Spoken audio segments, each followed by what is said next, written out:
Hey everyone, welcome back to the channel. If you've ever tried creating designs with AI tools and ended up frustrated with blurry, broken text, trust me, you're not alone.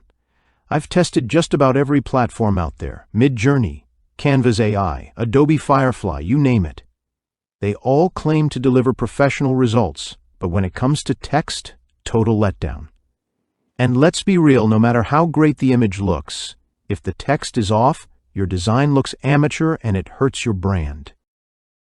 That's why I was honestly surprised when I found FlaxxaStudios.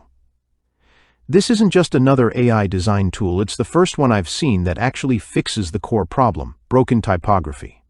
Flaxxa uses something they call a perfect text engine, and the difference is immediate. The text is sharp, clear, and looks like it came from a real designer, not a random AI generator. But it doesn't stop there. Flaxxa also comes with features built for people who are actually running businesses. You can create one design and automatically resize it for Instagram, Facebook, Amazon, Pinterest, and more.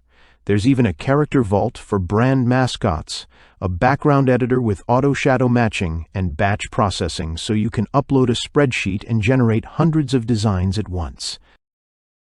Honestly, this tool feels like it was built by someone who understands the daily grind of content creation. And here's the kicker: it's a one-time payment. Not monthly, not subscription-based, just a flat fee, and you're in. I've been using it to speed up my own workflow, and the results speak for themselves. If design is a part of your business or even just your side hustle, Flaxxa is worth checking out. I'll drop the link below if you want to try it out. See you in the next one.